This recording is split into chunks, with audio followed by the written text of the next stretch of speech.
Greetings! Welcome to Film Gazers, a podcast focusing on the science fiction, horror, fantasy trinity, and 20th century entertainment. I'm Steph. I'm Jess. We're cousin/besties. Join us as we reminisce, discuss, and review films from our childhood. Meowdy. Meowdy. Happy 100th episode! Happy. Woo! We made it to 100 full-length episodes. Yes, that is amazing for us. Yes. I mean, it literally is amazing for us.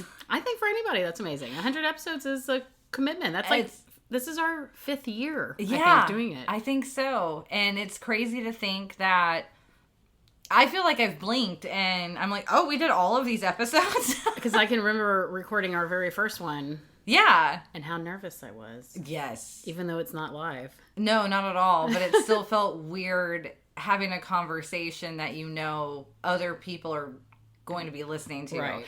And we had to learn how to talk separately. Yes. Because we are obviously related. We've grown up as best friends, like /sisters /besties, like so we're on the same wavelength a lot, and sometimes to anyone else it sounds like we're talking over each other, like when we're having private conversations. But that was something I know we both struggled with when we were beginning. Because if I go back and I listen to like the really early episodes, we're like, blah, blah, blah, blah, like trying not to talk over one another. And we've gotten so good at taking turns now. Yes, I have noticed that. So for the 100th episode, I'm saying that's our biggest accomplishment. Yes, our biggest accomplishment is not talking over each other. So that was exciting to see progress as well, because I will say, while the audio has improved, we are trying to make that more of a priority now that we have all the other stuff kind of under our belt. Yes. Consistency was the most important, I think. Yes, for us, that was like, we have to do this no matter what. Because if we don't, we're never going to do it, or you're going to abandon it because we're like, oh, it doesn't sound as good as the professionals. And no, it doesn't, you know. And I'm glad that we've just done it. So exactly. It's been really fun. And I want to thank everyone who listens and has continued to listen, especially those from the beginning during the rougher cut episodes and sound. The rougher qualities. Yeah. Maybe we'll archive those. Yeah, maybe. Start taking them off the Spotify. Yeah, exactly. Make it only available for, like, subscribers. Because as everyone is aware, we have tried to start monetizing as well. That's a big difference from previous 3 years even. I think It's really a new occurrence. We haven't had any complaints or anyone, like, reach out and be like, this is bullshit. So a big thanks, though, to everyone sticking with us, or if you're new, welcome to the 100th episode. We're just going to have a kind of still normal format for this episode, because it is for the cable guys still. We're still doing March Madness right now.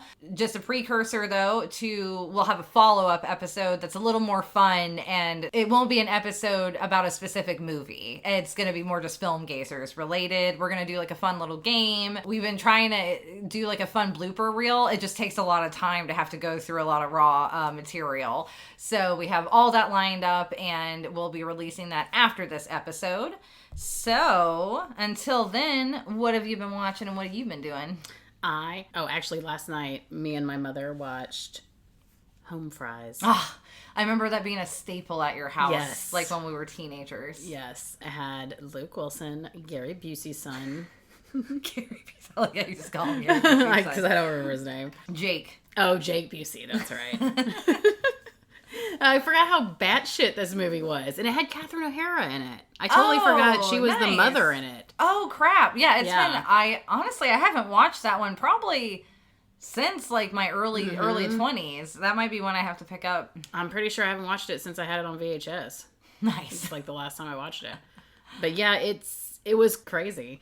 Drew Barrymore was so like angelic. Yeah. Face in that with her, like, she had that little short, little curly. That's right. That was the curly. It was probably a wig, but It was so cute on her. Oh. I don't even remember the premise of that movie, really. So the premise was Did she work at a fast food place? Okay, she worked at the drive-thru, and she got pregnant by a married man who told her, like, who lied to her, didn't say.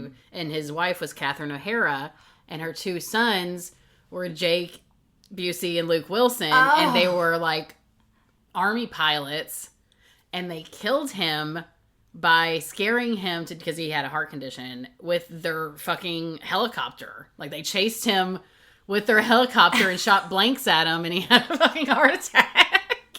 Oh my God. Because the wife found out that he was cheating on her, and she was fucking psycho mom. Yeah. And like had mind fuck these boys. Oh my God. So like Jake Busey, like she always made it seem like he was never good enough. Like she always picked Luke over him. So, but doesn't she she ends up falling in love with the guy she had an affair with son? Yes. But it wasn't his dad. It was his stepdad. Oh, so that, okay. I don't know if that made it a little bit better. Yeah. So I was like, so not only is that his stepbrother that she's carrying. Oh, so yes. Oh my God. And they get together and she has the baby, and she's like, you can't be the brother and the dad. Like, sure you can. Isn't this Alabama? It sounds like a crazy 90s comedy movie. It was totally movie. Yeah. Like, I feel like they just don't make you movies gotta like give it another anymore. go. Yeah, I'll have to watch it again. I mean, it had some A-list celebrities. Yeah, so I watched that with Mom, and then since I already watched the majority of Love is Blind, I switched to Love is Blind UK. Oh, there you go. They also have an Australian version. Get it British. British. Little British. And that's the one I like the best. INNIT. In it? In it. In it, governor? And there's a couple of Irish people on there, so that accent's satisfying. Nice. But yeah, it's funny. It's just as funny as the American version. Oh, there you go. And gets that little reality, like television. Trash. Yeah, trash TV that you've been wanting. Hell yeah. And then other than that, I've been doing a lot of spring cleaning. Woo, spring cleaning. Yep. I've been meaning to do, start little projects, and I haven't really got around to many of mine. Mm-hmm. Instead, I have been still watching some things. We'd been watching this anime called, Freya Ren, and it's about, this elf, and she's lived, 1,000 years or something, and she had worked with a hero, a party of heroes, kind of, and helped bring down this demon king, and now it's supposed to be, 80 years later, and already, a lot of humans have forgotten about some of them, or this or that, and it's kind of I still call it, a cozy anime, because it's not, super about fighting necessarily, even though it's more fantasy based and everything. It's really cute though. I really like it. We've been watching it when we do dinner and stuff at night. One episode at a time. Yeah, exactly. And like I said, they're just a little adventuring party and kind of figuring out their stuff. And she collects spells as her thing because she's a mage. Mm. And then she took a mage apprentice that was from one of her party members, had raised her because he was a priest or whatever, and he would help orphans, and but it has comedy in it and everything, so it's good. If you like anime, I recommend it. If you're looking for a, I guess, slower pace maybe. And then of course Bob's Burgers. I've still been doing that. But we watched Austin Powers. And the first one. It was still really funny. Yeah. I just love those movies. I do too. Then we watched this random Christian Slater one called Cuffs with a K.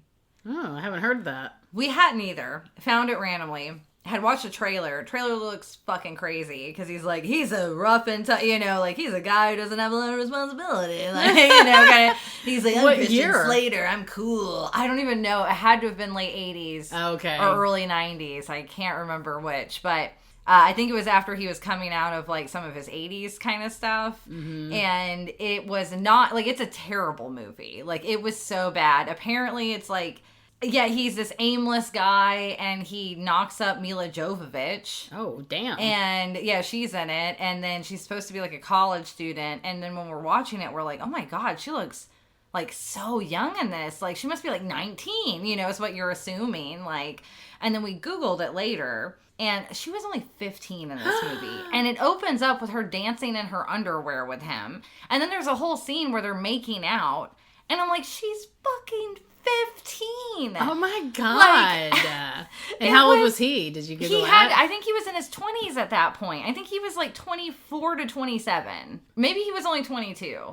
I looked it up. I can't remember now. Maybe 22. But either way, 22 and 15 is still a no-go. Exactly. Like, and it was just, it kind of ruined the movie, you know, but when we were watching it, we didn't know that at first. And she's only in, like, very smaller parts, like, because he abandons her, and is basically, you're better off without me, and, like, leaves her high and dry and pregnant, and goes to his brother, because his brother turns out, in San Francisco, they're supposed to be, like, where people can buy or pay for, like, neighborhoods that they, like, protect. It's almost like, it sounds like legal cop mobs kind of or something like, but I guess it was like an old school way of doing things in like San Francisco, and like so someone would kind of be in charge of this neighborhood or something for like, but they worked with the police like, but I guess they weren't technically police. I don't know. It's like kind of, they make it confusing. They like explain it kind of in the beginning. Kind of like neighborhood watch or something. Yeah, but they actually have some power, I guess. And like,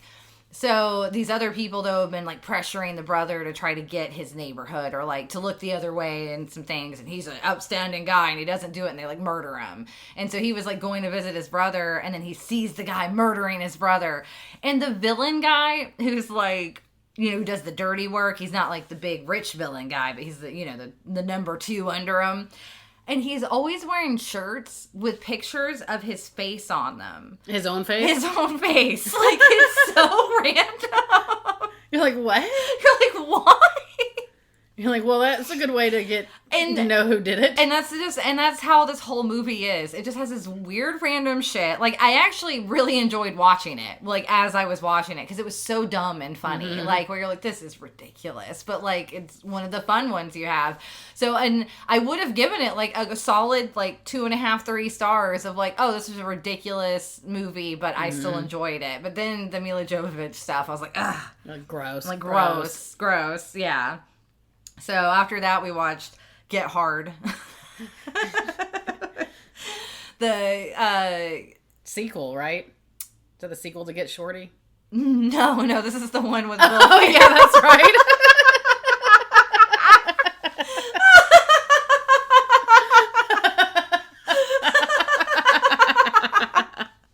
Oh, that's funny. That's the sequel to Get Shorty, right? Get shorty, get hard. It was ridiculous, like just as ridiculous as, and I didn't even remember some of the parts where I was like, Jesus Christ. No, like, that's right, you're telling me because there's like a full-on frontal, right? Yes, full frontal. Yeah, so it was wild. And then last night, so I was, Andrew got me a Switch, like my own Switch, because he had one and I would play on it, but sometimes it's like, if he's playing it, then I don't want to have to like change the cartridges out and do his thing and like mess up his save or whatever. So now I have my own, and I was like downloading a Dragon Quest game on my Switch, and I was like, oh, while I'm messing around with this and stuff, I'll turn on some random movie. And I saw Father of the Bride. And I was like, oh, that's a random, like, 90s because we've been kind of doing these older, like, random comedies. And we could not finish it. We turned it off probably, like, maybe 25 minutes into it. Because it's at the part where he's met the soon-to-be, the fiancé.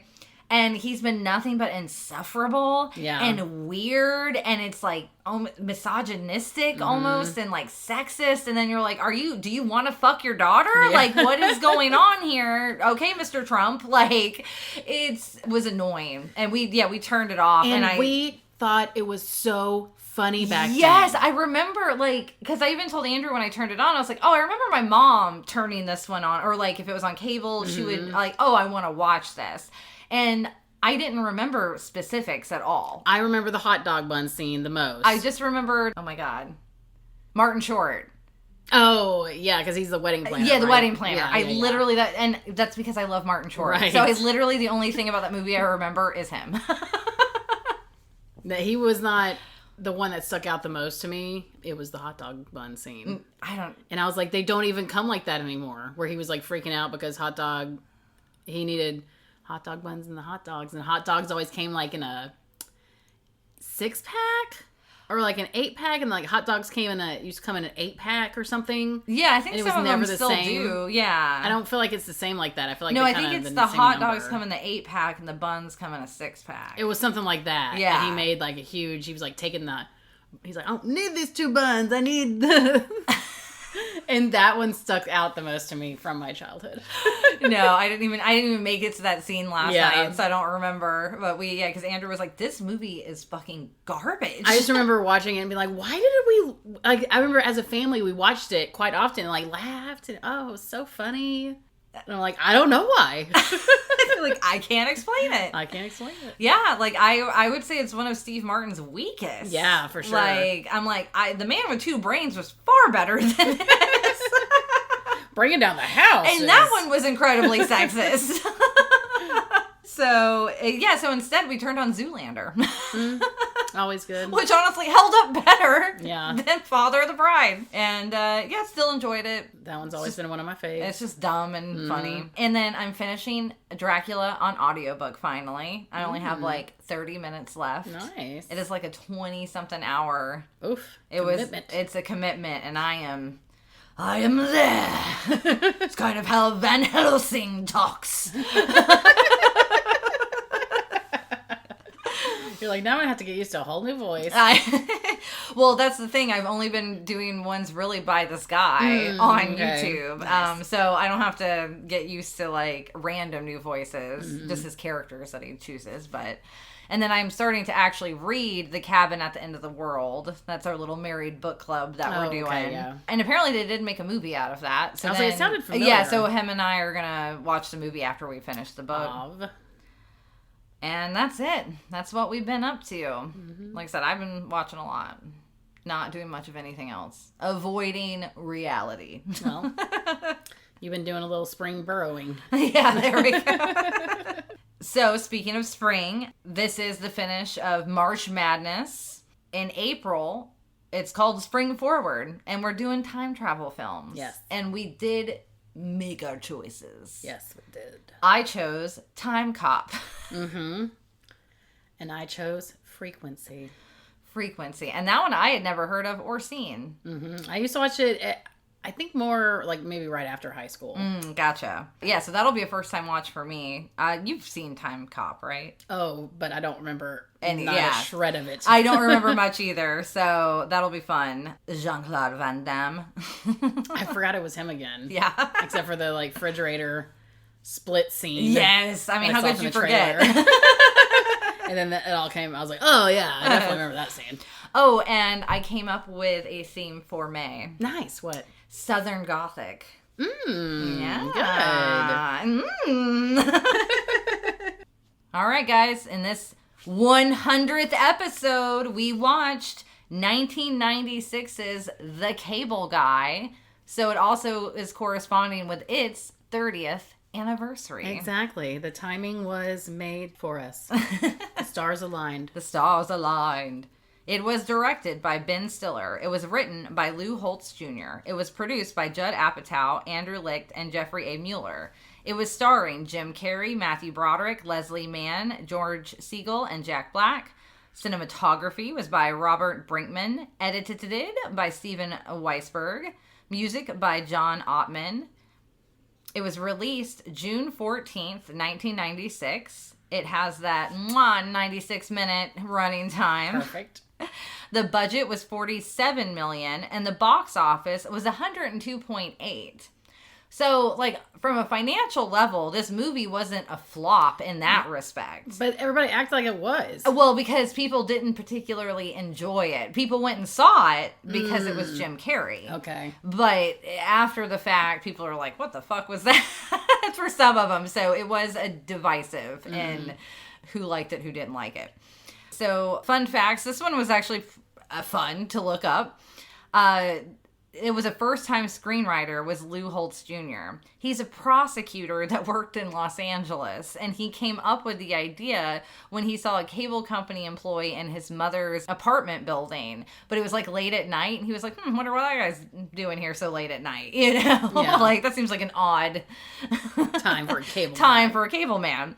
And so he wrote it. Originally, it was more of like a What About Bob kind of vibe, where he's just this kind of annoying but nice but blundering cable guy who just wants a friend. It did become a subject of bidding, but Columbia Pictures won at the price of $750,000 plus $250,000 additional bonus if the movie got made. Nice. So he did leave with $1 million for the script. And originally it was sold with the idea of Chris Farley being attached as the cable guy. But he dropped out at the time and he was even offered less money to do the follow-up. I think it was Black Sheep was the follow-up to Tommy Boy. Okay. Yeah, so, and he was just like, I want to work with David Spade again. Yeah. So he chose to do that. That's sweet. And Adam Sandler was also considered. And then when Ben Stiller was on to direct, he even thought about doing the part of Matthew Broderick. But they ended up going with Jim Carrey and Matthew Broderick. And this was the one where Jim Carrey received $20 million, which was a record amount. Like, that was the highest a movie star had ever been paid. I mean, he gave it his all for that. And he $20 did. million. And they paid it to him, even though it ended up being the first, technical flop, you know, of his. During his salary negotiations, it's reportedly rumored that his lawyer and 2 managers were wearing Ace Ventura nightgowns to remind them where the money comes from.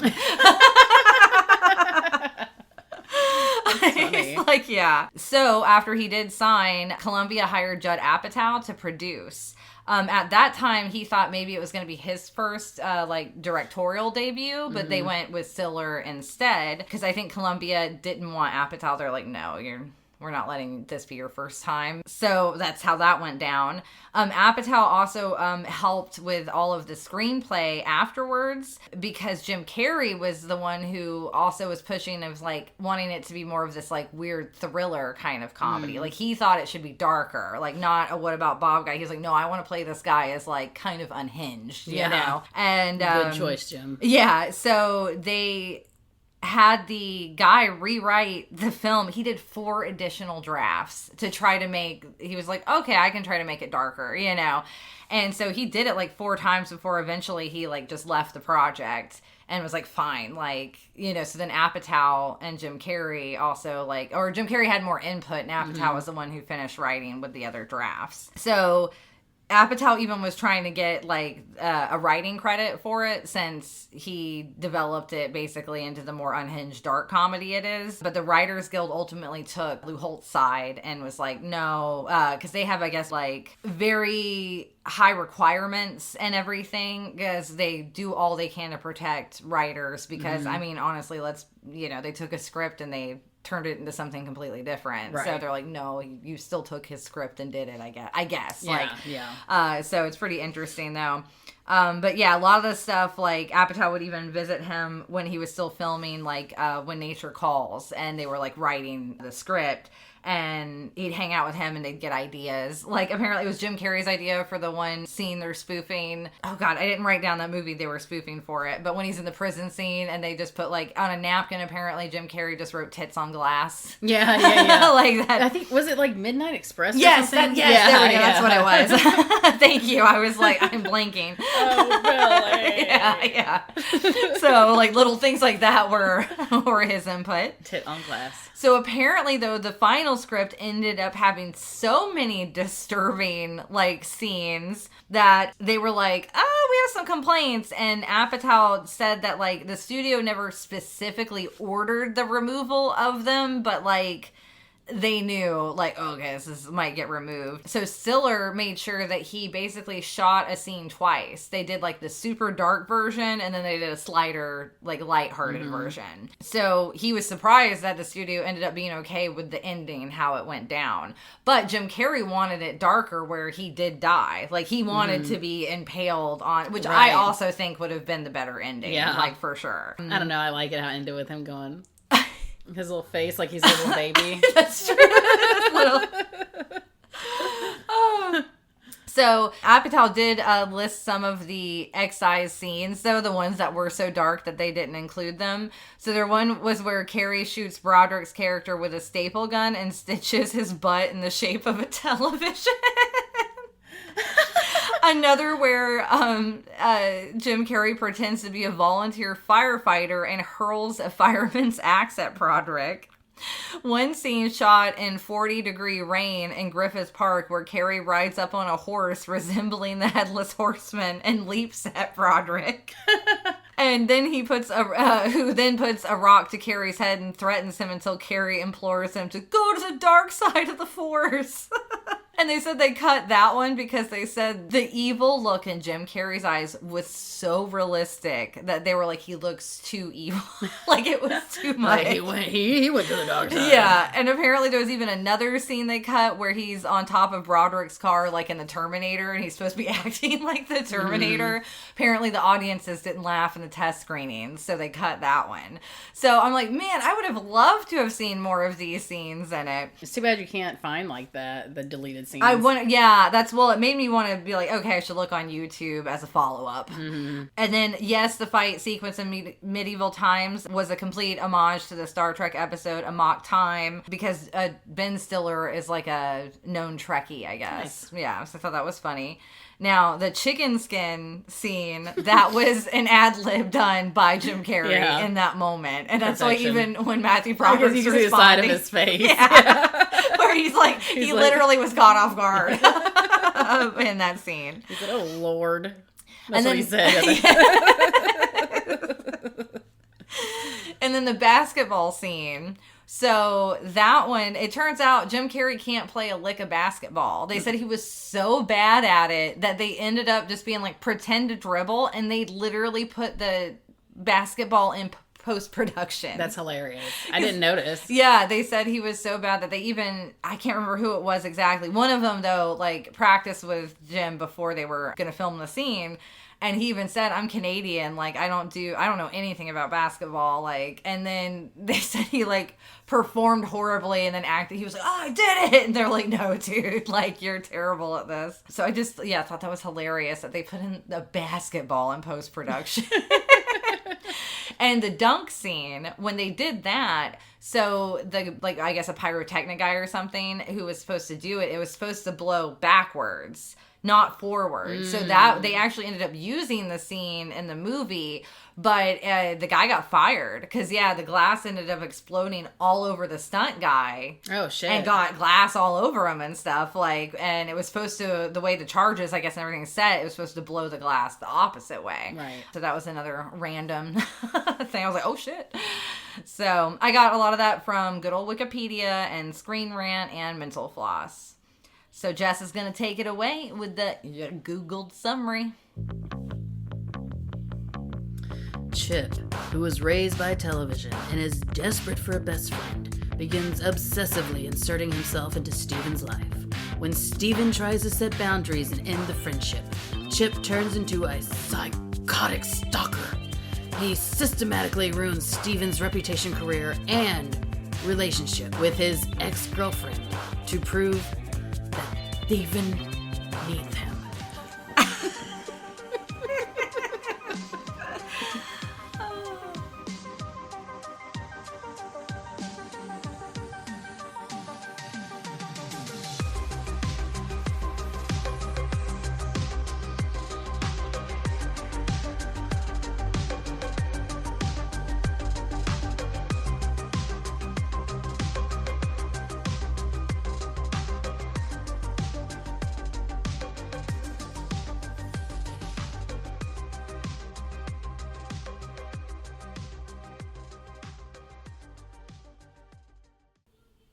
So, what were your memories? When was the last time you watched this one?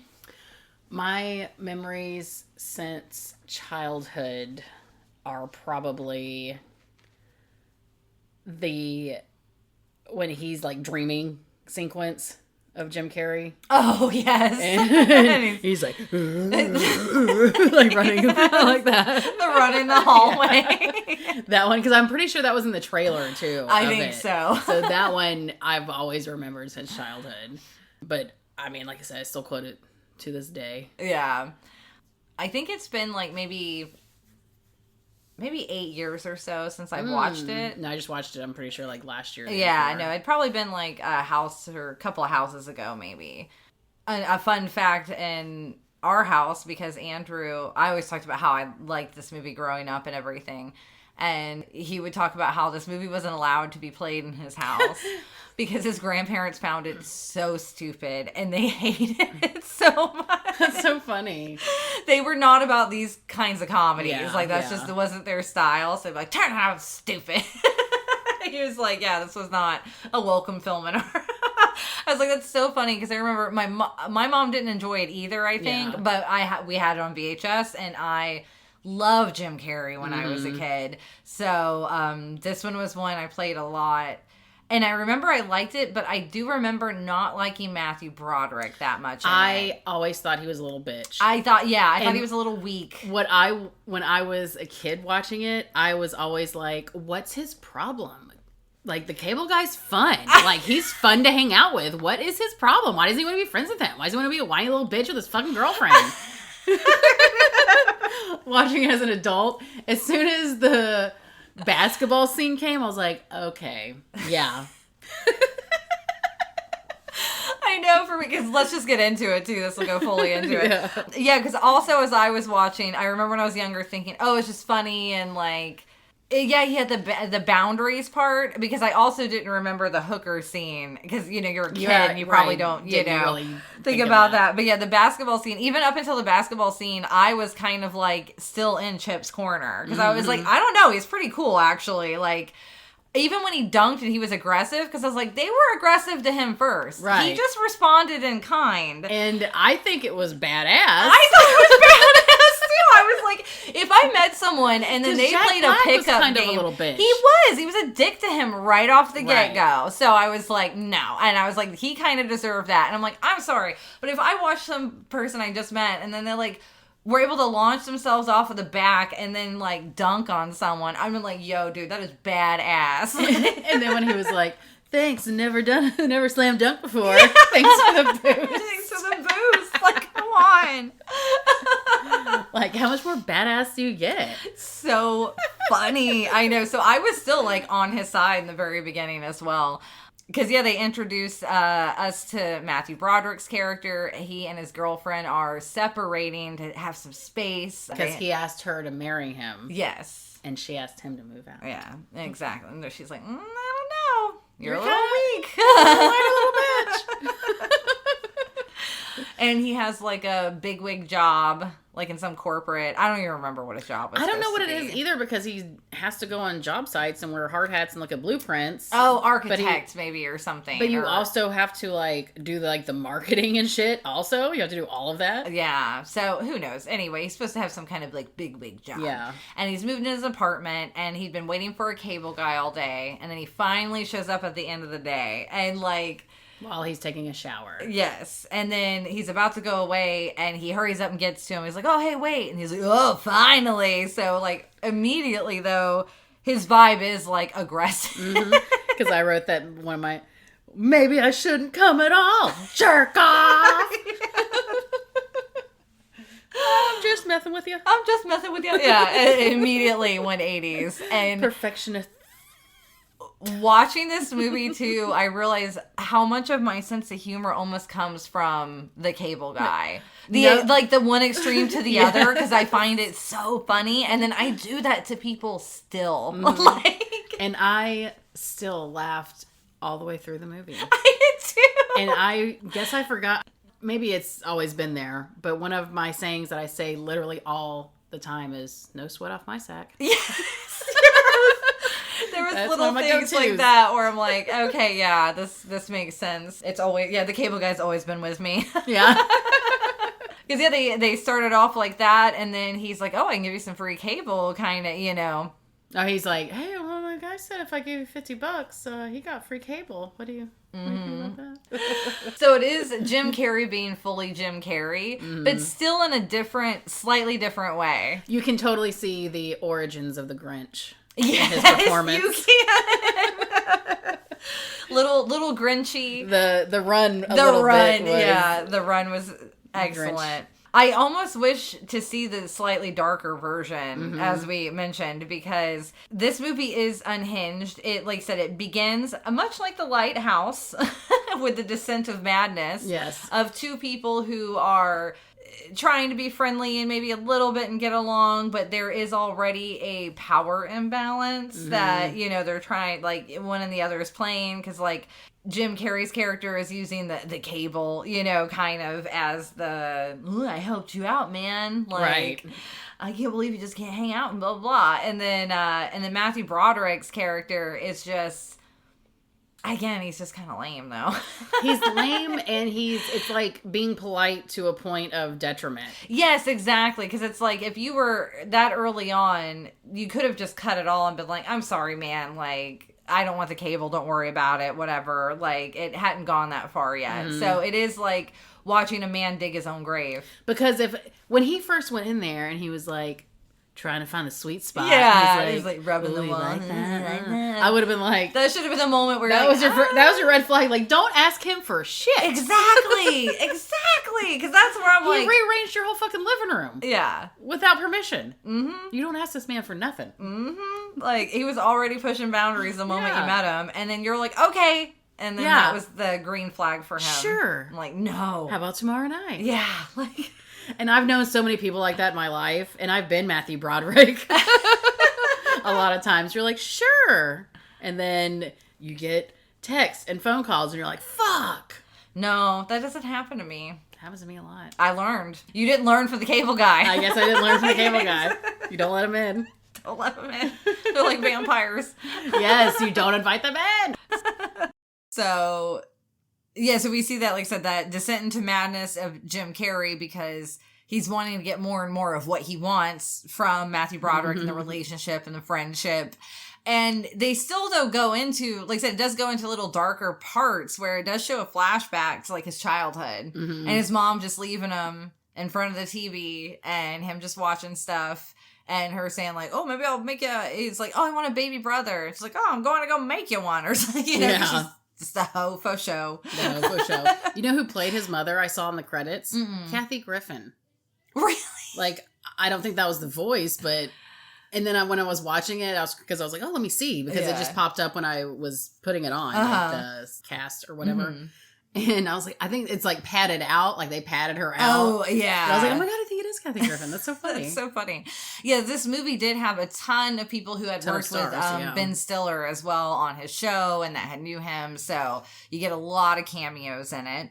Overall, I love this movie. It's a comedy, so, I mean, we could just repeat the jokes, and we're not going to do that. But what were some of your favorite jokes now during this rewatch? My favorite, like, quotes and stuff? The bits, anything, yeah. I love the whole medieval times. Yes, thing. I was going to say, it's still one of my favorites. And I'm like, it still sounds the same in my head as it did. Medieval times! I also love Down, Down, Down. Red Knight's going down. Yes, that was one of the ones I was going to bring up where I'm like, I still quote that to this day. Not the Red Knight part, but like if anything, like I see like in my head where I'm like, oh, it's going down. I go down, down, down. And then whatever it is going down. Like I do it every time. And I was like, oh my God, I forgot that was That's from where this it came movie. From. And I love Janine Garofalo's cameo. Dude, I got a lot of tables. Exactly, dude. I got a lot of tables. Like... I love the Silence of the Lambs bit. And then when he gets him down there and Andy Dick is yeah. He's like, dude, I don't think he's kidding.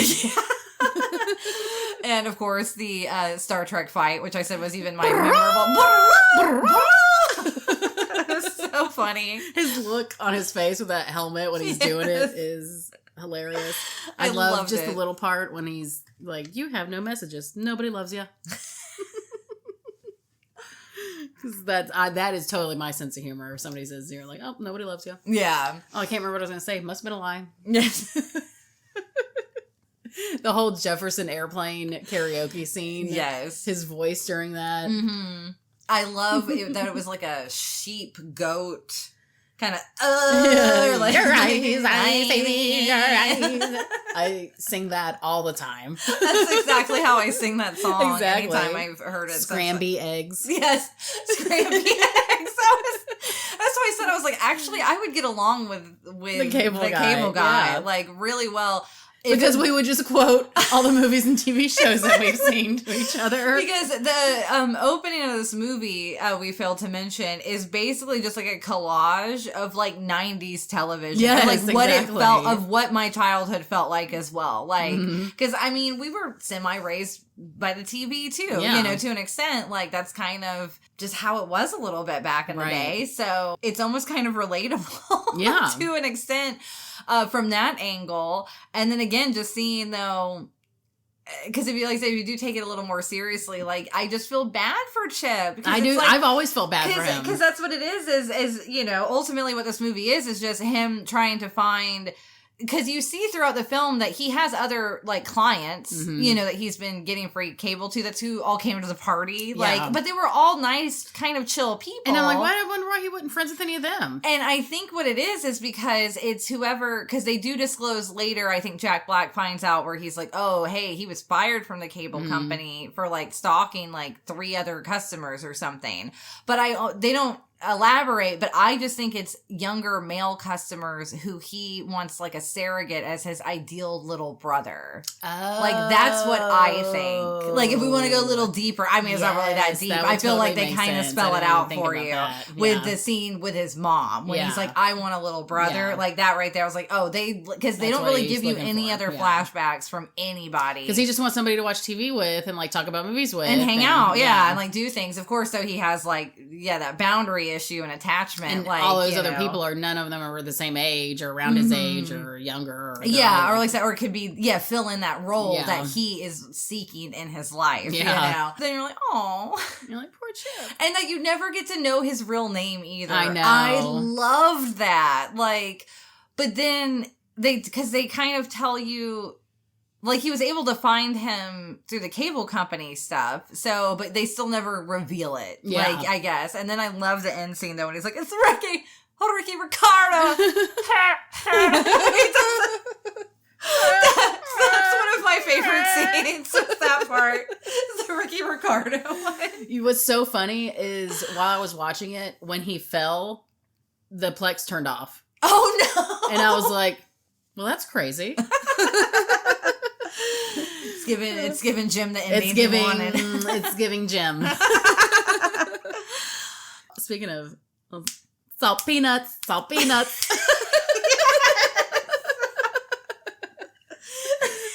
So many good lines in this one. And then that, like I said, they build you up where, again, it's the attachment. He's getting a little overbearing and inserting himself into his life now because he keeps, well, especially after he said he didn't want to be his friend anymore. Exactly, because that's when he's trying to, like, make things work with his ex, Robin, right? But the thing is like, Jim Carrey's character has actually given him some solid, like, ladies' man advice a little bit. And he was like, oh, tell her about Sleepless in Seattle. Like, and I love his little lisp. So he's kind of helped him in that respect, but then he's like, I don't want to see you anymore. Was it after the hooker scene? Was it after that? Yeah. Because he had took a picture of them as well. So while we could say, like, oh, we love his character, he was, though, nefarious from the start. Yeah. Because he is setting him up this whole time by... He's been setting the stage for blackmailing him. The whole... Yeah. In case it goes bad. Because he always knows it's going to go bad because he goes too far. Yes, like, always. And so you can tell that, this is his, like, MO, and he's done it before. Because, he sets him up with... hires him a stripper before because he's trying to work it out with Robin, but Robin, he knows is, like, going on dates or something. So then he's kind of like, okay, well, and he does sleep with this girl, not realizing the next morning when he reveals, oh yeah, I paid her. He's like, oh, he was like, you think women like that would talk to guys like us? So he sets him up with that and got him a whole, like, entertainment system. And again, he's like, oh, thanks. Like, no, he told him to get rid of it. No, he did, but then he still didn't, like, rid of it. He wasn't pushy. Yeah, exactly. Like, that's the thing. Like, Matthew Broderick's character, ultimately, though, doesn't kind of want to take responsibility a lot of time to, like, do the things. Like, he just moves out. He doesn't really fight for the girl. He, like, again, takes advice from other people. He doesn't make your space. He doesn't make the effort, you know, like, he needs to. So, weak. He's weak. But But it all falls into Chip's plan, because then he starts, of course, yeah, like, because he pulls away, so that's when the craziness happens, and he infiltrates, like, getting him caught with the stolen shit, and getting him removed from his work in the middle of his huge work meeting, so then he's gonna probably maybe lose his job, like... And he ends up losing his job after the... after the incident. With him also, then he's like been talking to Robin, like, ooh, just been worried about, you know, Steven, and kind of playing that side.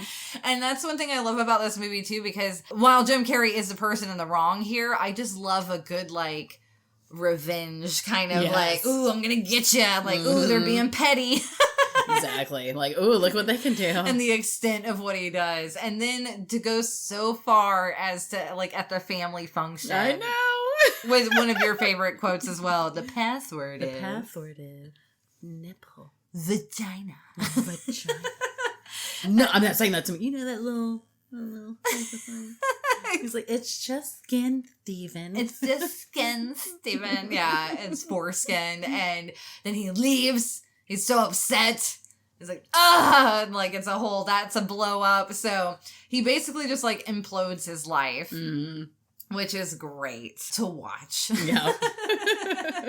And like you said, the dream sequence where, and he is scary. And I know. Like, I wish. Keblo gula. I kind of wish that Jim Carrey would have done a little more horror. I know. I was like, I wish I could have saw how dark he could have went. Yeah. Like, I would have been really interested to see that. He would have been I wish somebody would have created a really good villain for him to play. Yes, like some kind of slasher, serial killer, crazy man. Yeah. Like Terrifier, but Jim Carrey. Yeah. Yeah. Ooh, and just like, because you know he can do drama well, too. Like the Riddler, because he was a villain, but he was and so that was cuckoo. like campy. I love that too, though. I mean, he was good in that, but if he was like a little bit darker version of that. Yes, like take the darker version that you do get in Cable Guy, and then go even more serious like he is in like Truman Show, or like, you know, like a little more, but with the unhinged, like he could have, he would have been scary as something like that. I think he would have been great. Plus, he's a big guy, so. Yeah, he is. He's really tall, like... He's got that lanky arms. And I just love hymns. And I do too. I also wanted to point out that, he's like, been cloned. That's what, I wanted to talk about that and be like, I've seen all these videos on TikTok where they're like, it's not really him. It looks like him. He just looks like he's gotten older. The eyes are a different color. They're not. I think also people kind of forget. I love it when people look at like old media and then to new media and then they're like, oh my God, they look different. Sometimes like, it is jarring. Well, also that, you know, you're looking at pictures from cameras that weren't as clear. Like we didn't like, you know, I like certain things, your monitor, every computer screen and computer monitor can have like different color variations within it. Like I have a dual monitor and I have one that like the yellow looks more yellow on one side than it does on the right. Like, you know what I mean? So I'm just like, y'all are dumb. like to me, that is no indication. He looks like an older gentleman who's getting like that slightly like puffy, like older, you know, like what happens when you age sometimes. And I feel like Jim Carrey is a person who's real enough to like not care that much. You know what I mean? To where he's like, okay, cool. He's doing his thing. Like he's kind of said of how he was like becoming a new person and not who Jim Carrey was, you know? And I think that's just him finding like... not playing his part anymore. Yeah, who he actually everyone is, even talks about like when he played Andy Kaufman and like how like method he got with that. Like to the point of where it annoyed a lot of people apparently and even caused like a lot of grief and like, and, you know, some like shit. And, so I think this is just him like becoming older and maybe just finding himself that's not associated as Jim Carrey, the actor. Like, and I think he's pretty much said that in other words. So I'm like, leave Jim alone. Leave him alone.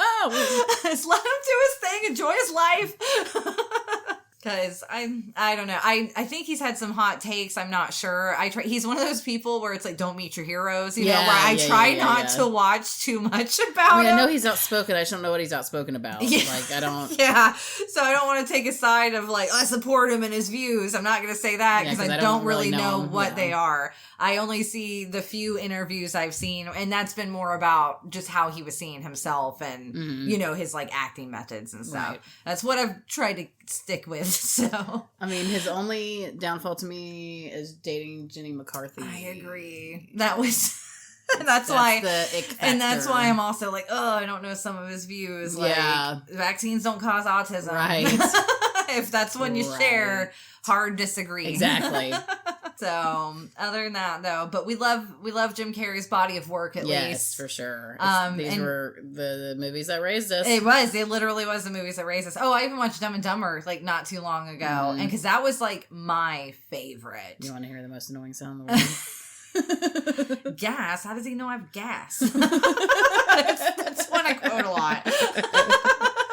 Pretty bird, who's a pretty bird? Pretty bird. Our pets' heads are falling off. Like there's just so many. Like you can't it's just the gift that keeps on giving when it comes to the movies he's done. And even some of them don't really hold up. Like I know there was a time and place and era for this kind of humor or that kind of movies, But it's definitely a nostalgia factor for me. I don't think there was anything that offensive in this one though. No, I don't think so. This one I think was better because it, like Ace Ventura, the first one. Right. Offensive. Rough. Like, second one's even kind of, I'm sure. It's been a little minute. But, so... Yeah, like his later stuff though, is a little, and again, I think it was just because of the comedy of that era too. Yeah. Like, because it wasn't his films alone weren't the only ones. There was, like I said, even watching that Josh Hartnett movie from like the early 2000s. Right, like, right. What the fuck? Like, comedy was different, and it's funny because when I was reading kind of about Jim Carrey and these movies, and you get in wormholes, find different things, and I was seeing people discuss about how just these kind of comedies just aren't being made, and talking about how the advent of streaming actually killed the Hollywood comedy, because back then these were movies that weren't like huge money makers necessarily. It was great when they are, like when it was like the Mike Myers or the big Jim Carrey hit, but 9 times out of 10 even those didn't quite make, but it was just something that was fun. It was a turnover rate kind of, that and still people made laughing them together is like a good experience. Yeah, and people were more open to go see those kind of movies in theater still. And then with the home video, aspect, so they would get a lot of the sales more from video sales than necessarily box office. But with streaming, it's kind of garnered it to where now you don't get the big budget comedies. And they are pretty much only done into like, a Netflix original or Paramount. Those are the people now doing the comedies, and then they're not, they're all kind of like, they feel like AI copy and paste a lot of the time, well, just because even last night Dave was like, oh, the new Anaconda movie's out, and I was like, hasn't been out? We talked about we wanted to see that. Yeah, and I kind of forgot about it, and then I was like, oh, I thought that was the Jungle Cruise movie because it looks kind of like that. The green. I know we're talking about the green on the poster. That's funny. So I haven't watched that one yet, but even like Death of a Unicorn, which we did cover, we weren't impressed. It was terrible. It wasn't even funny. Like a lot of these things that they advertise as comedy now are just family films. Right. Like they're not comedy, not which the extent we grew up on, I feel like. So it is an interesting thing to see, in the industry and how, you don't have a lot of that production value that once would kind of go, to into these the technically lower budget. Yeah, like they were still like lower budget and that they weren't, giant action film. But yeah, so I'm kind of like, I feel like that's why I've been going back to a lot of older comedies recently too. It just like fills that void that we're not getting with a lot of the newer releases. So there's my little comedy rant on the 100th episode. Your little soapbox. So overall, I mean, I don't feel like we need to go over this movie's, we went over the premise. It's the cable guy. Go watch it. If you haven't seen it already, you have to. Yeah, you have to. Even if you hate it, it's one that I feel like you have to see, so you know if you love it or you hate it. And if you hate it, there's something wrong with your sense of humor. I'm sorry. Not on our level. I know. Andrew already knows, like, he doesn't, on certain comedies, we do not have the same appreciation. This one, he doesn't love. He doesn't hate it, but like I said, he doesn't have the nostalgia necessarily. Right. So, but some of the scenes, he was still like, oh, that's funny. Or No, if he was Dave coming equally in. enjoys the Cable Guy. Yeah. It's funny because I kept getting... I thought this whole time it was the Menendez brothers. Oh, it was the Sam Sweet trial. Yes. He killed his twin brother. I guess that's what got me confused because there was some kind of twin brother in there. Yes. Eric Roberts. And Eric Roberts. Oh, yeah, because we could mention that. It does have this underlying case that's like going on in the background. And it's like everybody's watching. That everyone's watching. It was like kind of like a commentary almost on the OJ trial too, you know, like, and the Menendez, all those trials. It felt like it's like it was barely televised. Yeah, just everything how the televised courts were back then. How that guy just picks up a book when all the cable goes out and the guy's like, book. Yeah, it obviously has the underlying theme too of like, you know, too much TV, like there's more to life, but I'm like, I don't know, still maybe enjoy TV. Yeah, just have a little balance.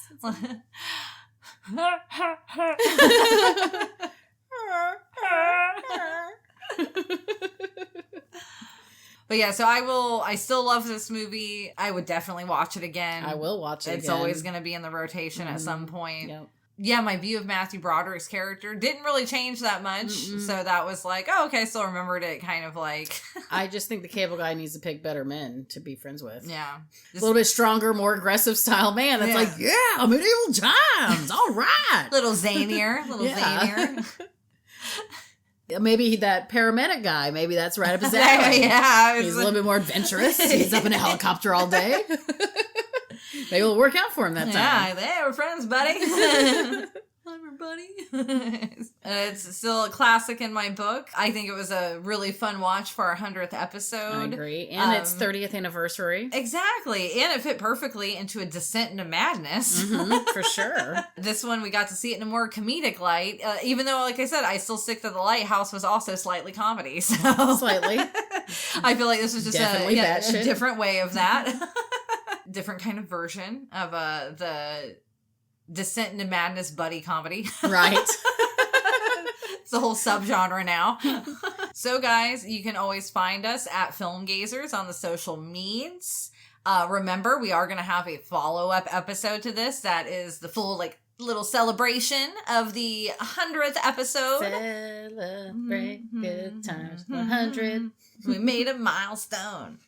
We have all of our links. We have a link tree. You can check us out on the social media, Instagram, and get a hold of that. We have like buy me a popcorn type situation. During the follow-up episode, we will be telling how you can get some freebies. Like we're going to do like a giveaway type thing. We're going to have some stickers. And then I'm also going to try to do some like magnets or maybe like just a wall cutout that's kind of like a VHS like fun thing.